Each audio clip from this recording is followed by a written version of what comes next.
Hey, this is Anney. And Samantha. And welcome to Stuff Mom Never Told You, production of iHeartRadio.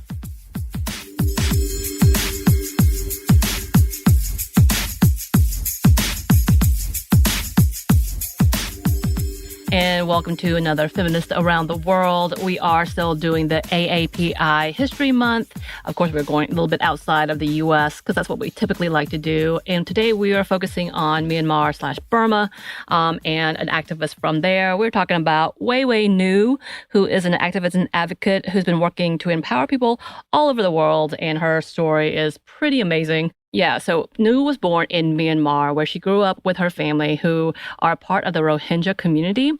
And if you look up this community, it's pretty in-depth, and there's a lot of conversation, so you have to read a lot. I've decided this is one of those regions, so if I'm not a real expert, I'm not going to go too into it, because I'm afraid of all of the mistakes I'm about to make.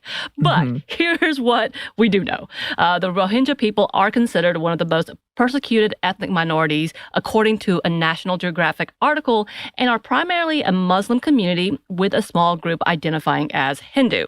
And at one point in time, there were an estimated 1.4 million Rohingya people who were residents of Myanmar. But in 2017, after at least 100,000 were imprisoned in camps for, quote, internally displaced persons, many others fled to surrounding countries at that point. So in 1982, after the passing of the new citizenship law, the Rohingyas were stripped of their citizenships and no longer recognized as an ethnic group in Myanmar. So that means they had no rights, and it's still that way today. And though many have left Myanmar due to this type of persecution, there are still an estimated 600,000 Rohingya people. And Nu's father fought against the government and as a political activist had run for parliament as a National League of Democracy or NLD party member in the 1990 general election. He was an advocate for the people of Myanmar and fought for labor and human rights. And though he was elected as a member of parliament, the military junta, or the military group who took control of the country by force, much like what is happening now, would not allow for the voted officials to take their roles. Instead, many of the elected officials were immediately arrested after the results of the election. However, Nu's father was not one of those who were immediately arrested. It wasn't until 2005 that he and the rest of the family, including Nu, would be arrested. Nu had already started school and was in her second year of law school when she was arrested, Right. And at that time, she nor her family had any representation and were all sentenced to prison. She was sentenced to 17 years along with the rest of her family, except for her father, who was sentenced to 44 years. There was not a clear reason for the sentencing. Some reported it was due to immigration violations, while others reported sedition. She and her family were imprisoned until 2012, when they were finally given amnesty by the president of Myanmar at that time. And it was during her time of incarceration, she and her family went through severe mistreatment, causing health problems for several of the family members for the rest of their lives. And while she was in prison, she was able to hear the stories of many of the women with her and learned of the different types of hardships that those women face living under that regime.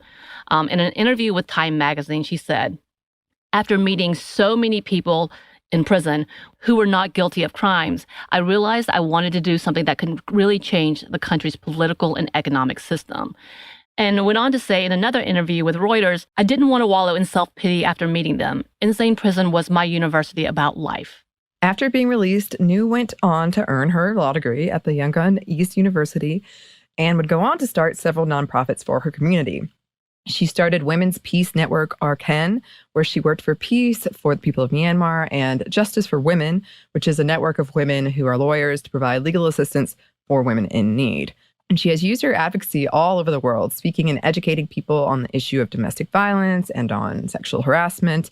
And part of her work has included working for diversity and tolerance, using the power of social media. And Nu launched a Twitter campaign to that end with #MyFriend to show diversity through friendships all over the world. Right. And as the situation in Myanmar continues to be dangerous, she's been working to bring attention to what is happening in her country. She's been outspoken about the world's lack of response to the situation with the Rohingya people. She wrote recently in the Jerusalem Post, quote, "The international response to these atrocities has been frustratingly inadequate. Though the same military that staged a coup in February 2021 has been terrorizing the Rohingya people for decades, the U.S. only recently determined in March that their actions amounted to genocide, something we've been urging the U.S. government to do for years." And she's been using her platform to implore the officials all around the world to step up to help those who are being persecuted by the junta of Myanmar. And just last year, she's been able to publish articles all over the world to implore the government officials to take measures against the oppressive regime within her country today. And her work has been noticed. Yes, she has been awarded the In Peace Award in 2014, named one of the top 100 global thinkers by Foreign Policy magazine, also named one of Salt and Diageo's 100 Inspiring Women by Salt magazine, and named one of the Next Generation Leaders by Time magazine. She received the Hillary Clinton Award from Georgetown University in 2018. In 2019, she was selected as an Obama Foundation Scholar at Columbia University. In 2020, she was elected as a Genocide Prevention Fellow by the United States Holocaust Memorial Museum. And she received the City of Athens Democracy Award from the Democracy and Culture Foundation in 2021. Right. So she's doing a lot of work. And of course, we do want to hear what is happening because we know the situation in Myanmar is still ongoing. There's not a lot coming out. They've definitely taken out all of any kind of social media. A lot of journalists are not able to get into there or out of there. So there's a lot of conversation about what is happening today and how dangerous that situation really is. And the fact that we have not heard too much outside of some of the horror stories that are able to reach out outside of the tight-knit government and closed-off government of Myanmar. So if anybody knows of updates that they can share with us, please do. Yes, as always. And you can send those to us at our email, which is stephaniemomstuff@iheartmedia.com. You can find us on Twitter at momstuffpodcast or on Instagram and TikTok at Stuff Mom Never Told You. We're also on YouTube. And we have a book coming out that you can pre-order at stuffyoushouldreadbooks.com. Thanks, as always, to our super producer, Christina, our executive producer, Maya, and our contributor, Joey. Thank you all. Yes, and thank you all for listening. Stuff I Never Told You is a production of iHeartRadio. For more podcasts from iHeartRadio, you can check out the iHeartRadio app, Apple Podcasts, wherever you listen to your favorite shows.